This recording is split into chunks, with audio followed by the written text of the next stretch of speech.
What's going on, everybody? Welcome into episode 60 of the MudWatch Sports Podcast on this Friday, March 14th, 2025. I'm your host, Zach Malamu. Before we get started, please subscribe below. Follow all of my social accounts. Let's start things off in the NBA as the New York Knicks are in action tomorrow night. Let's shift things back to Wednesday's game first, though, and the Knicks get a 114-113 win against the Portland Trail Blazers. This one ended in overtime on a Mikal Bridges buzzer beater from deep, and the Knicks get a 114-113 win. A huge win for the New York Knicks as they look to really get some more wins on this West Coast trip. It started off really poor with the games against both LA teams. The Lakers, they lost that one. They also lost Jalen Brunson in that game, and with him out, it was not easy the next day on a back-to-back to go up against the Clippers, so they lose that one as well.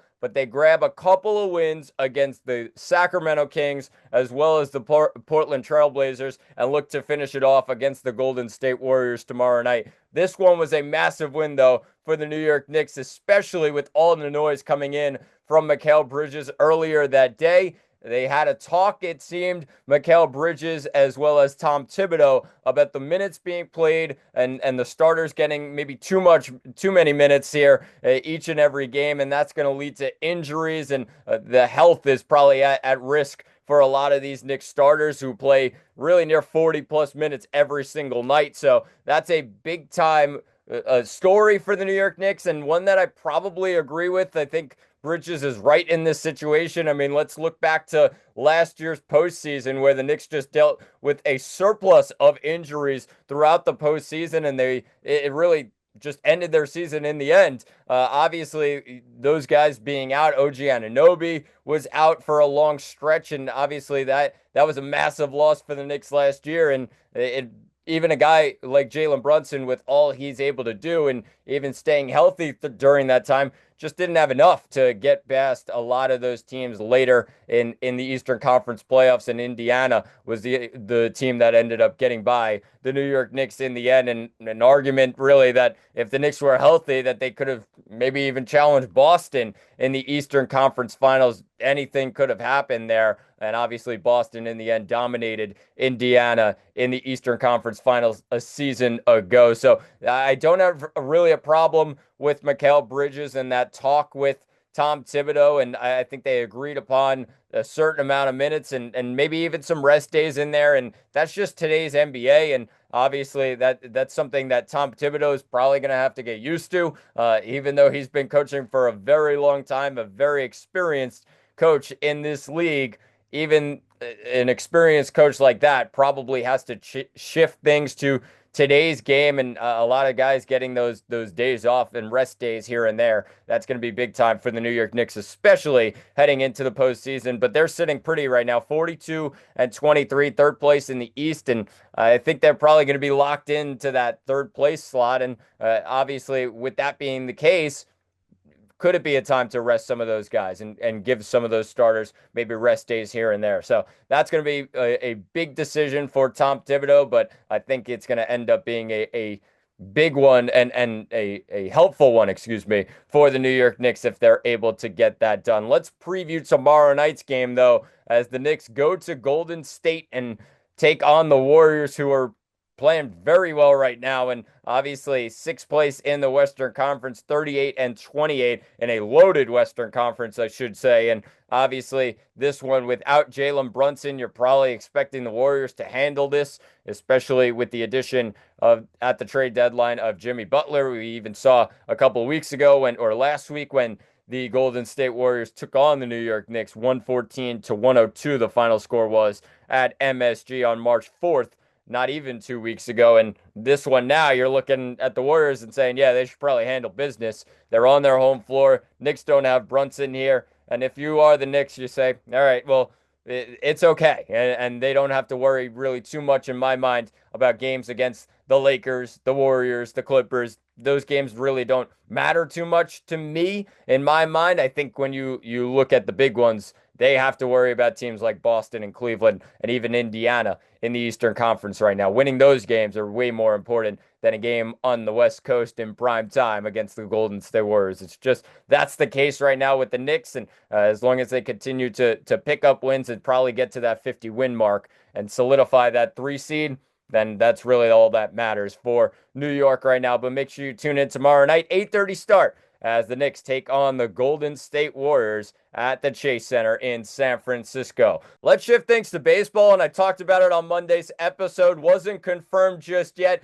but now it is confirmed. Gerrit Cole to undergo season-ending Tommy John surgery that will end his 2025 season and probably half of his 2026 season. 12 to 18 months of recovery now for the Yankees ace, and what a massive blow to the title hopes of the New York Yankees in 2025. They're going to have to rely on a lot behind Gerrit Cole now, and they did bring in Max Fried, the highest paid left-handed pitcher in MLB history, bring him in, but now you don't have that dynamic duo with Gerrit Cole as well as Max Fried. They are going to have to rely on some more guys, whether it's Marcus Stroman. Obviously, they still have Carlos Rodon there as well on that big contract, but now you're looking at maybe a rookie in Will Warren, bringing him up, and really disappointing year for him a season ago, 0-3 with a 10.32 ERA in 6 games, 5 starts in the MLB last season. And I think when you look at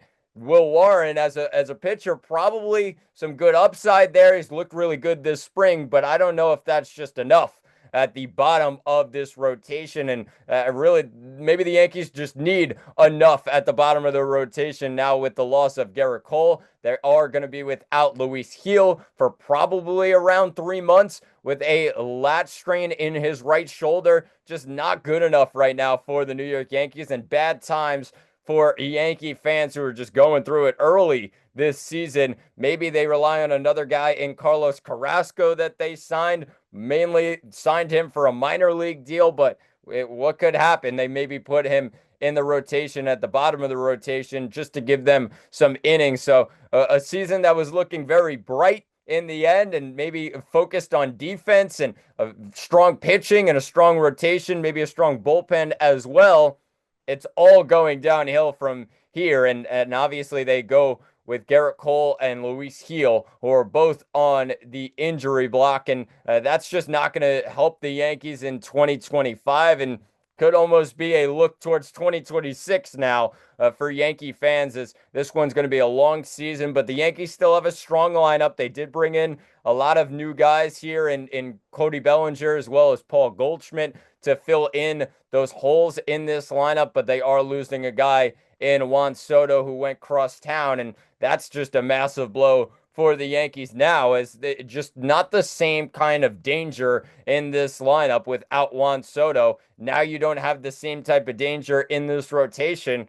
What is this Yankees team in the end? That's going to be the question mark, and Aaron Boone and his guys really have to pick things up here and start off hot, in my mind, in April and into May, because if they don't, then all the doubt really comes in for this Yankees team, and it's going to be interesting to see how they respond as Gerrit Cole to undergo season-ending Tommy John surgery, ending his 2025 season. Let's shift things to football and some news out of MetLife on both sides. Let's start off with the New York Jets as they confirmed the signing of quarterback Justin Fields.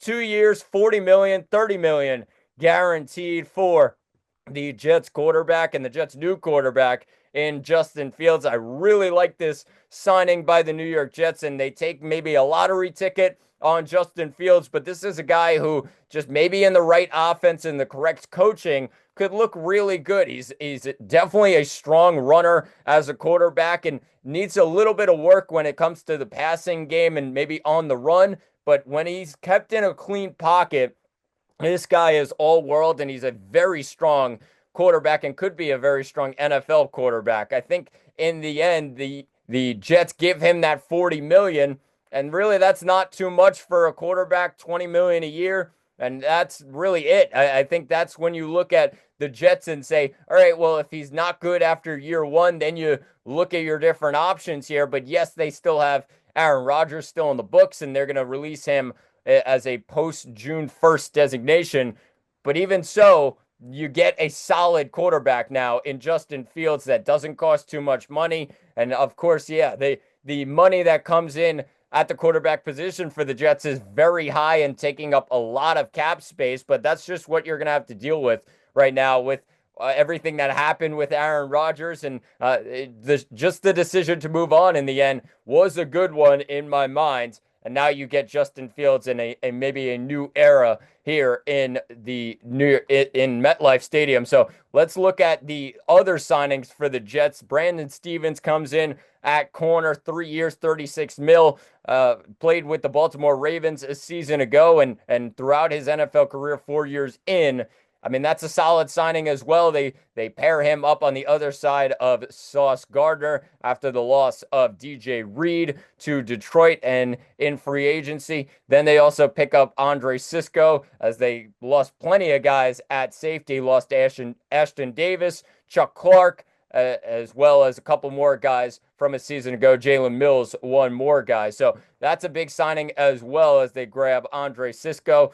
And picking up stuff on the offensive line, Okorafor comes in, Josh Myers comes in, all on 1 year deal. So that's a smart move right now for the Jets and really just beefing up the roster and getting things ready for a new era under Darren Muji as well as Aaron Glenn. But this is not a strong free agency class. I'm looking more towards the draft as this is a pretty solid class here that we have in 2025, and the NFL draft should be very exciting. Obviously, just over a month away we are from it, and I think the Jets really, their focus is going to have to be on that as well to really pick up some solid weapons. And sitting at the 7th overall pick, they got a lot of choices there at 7. So we'll see what happens. But the Jets, I really like the Justin Fields signings, and I do like the Brandon Stevens signing as well. And obviously still a lot more to go. They did retain a couple of guys, Jamian Sherwood, who had a phenomenal year last year, voted the 2024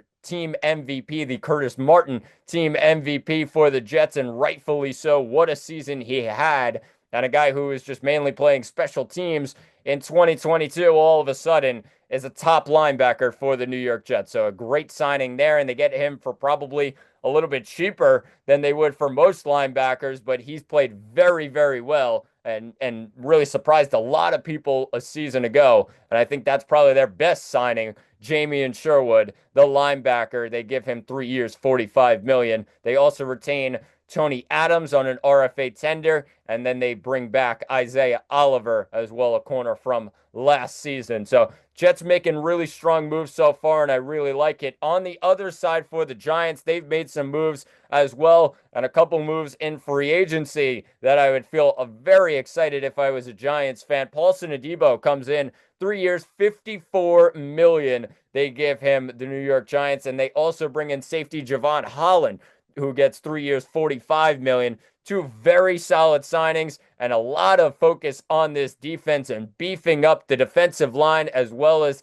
the secondary. I think they've done a great job of that so far. And guys like Golston as well as Robertson Harris. They also bring in Chris Board. I mean, they've really done a good job so far, Joe Shane and company, of bringing in really solid guys. And they also bring back Darius Slayton, and they give him 3 years, $36 million. So an interesting one for the Giants, and an interesting offseason for the Giants as they look probably for a franchise quarterback if they could get one at number 3 overall. But for right now, they're really picking things up on the defensive side where they really need a lot of guys, and their secondary was pretty woeful a season ago. They need to pick that up, and obviously adding more to that strong defensive line that I think one of the top defensive lines in my mind in football, and near the upper echelon of teams on the defensive line. They are adding to that as well. So I think it's a good sign for Giants fans as they look towards the draft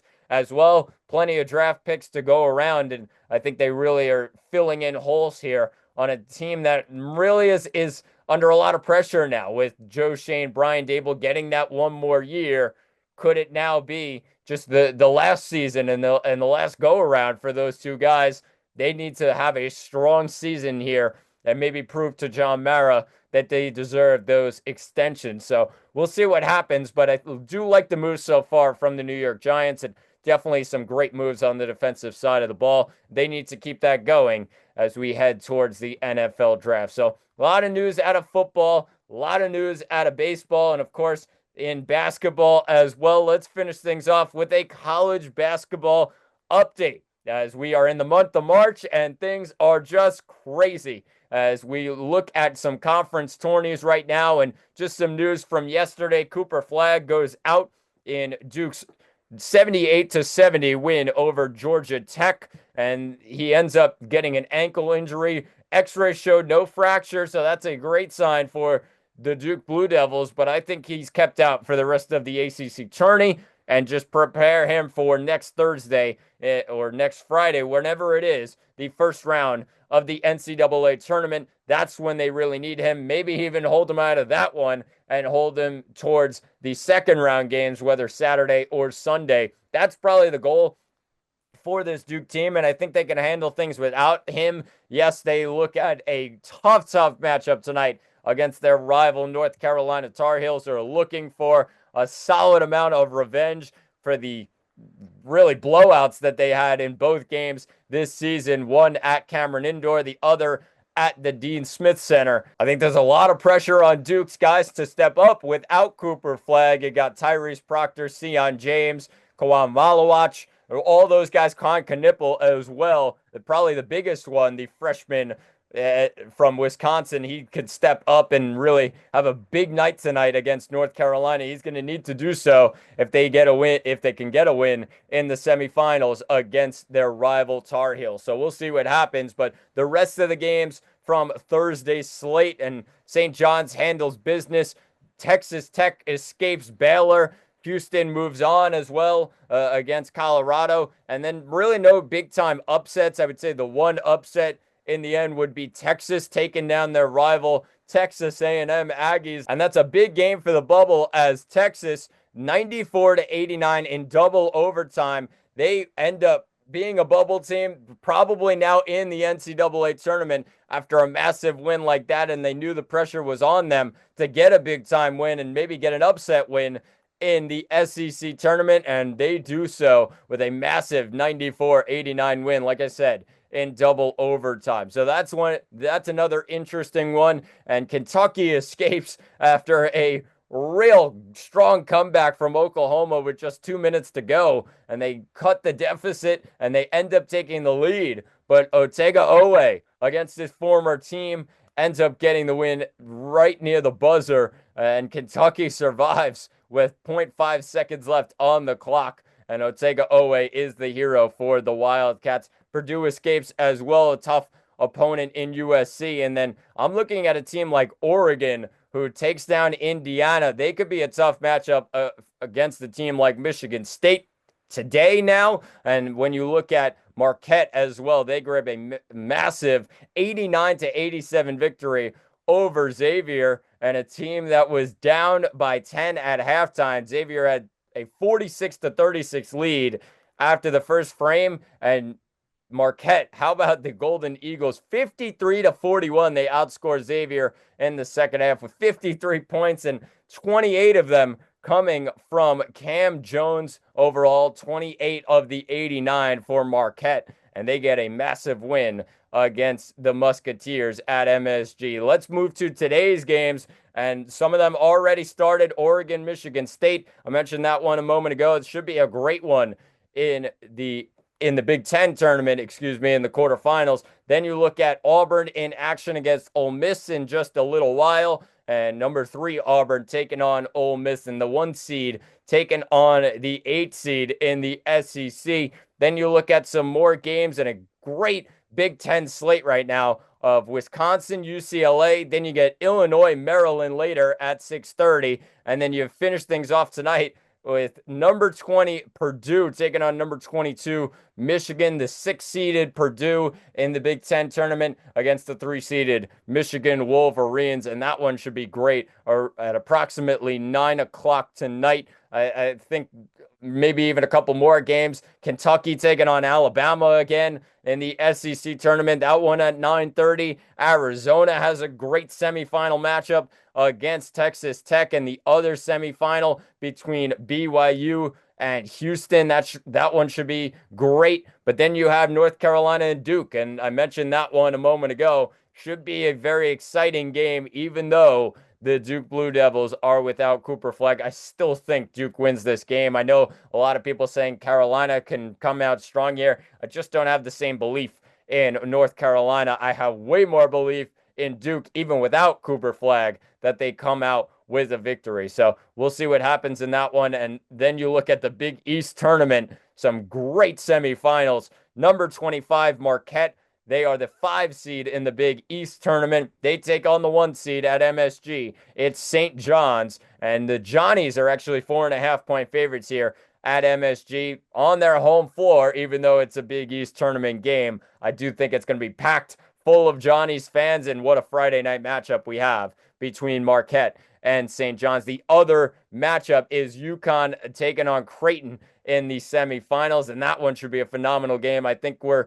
almost teeing up for a St. John's UConn rematch in the final in the championship game of the Big East tournament. What a championship game that would be. And obviously, I'll get my popcorn out and I'll be ready for that one tomorrow night if it does come in the Big East tournament. So we'll see what happens, but a great slate here of March Madness, and make sure you tune in to all these conference tourneys as they continue to roll on. And we are just over a week away from the beginning, or just under, a week away from the beginning of the madness that is March and the NCAA tournament. Looking forward to it, and all the episodes next week going to be talking about a lot of previews for March and Selection Sunday. Just 2 days away now, and make sure you tune into that one on Sunday evening. But that will do it for episode 60 of the MudWatch Sports Podcast. Please subscribe below. I've been Zach Malamud. Thanks for watching, and talk to you all on Monday.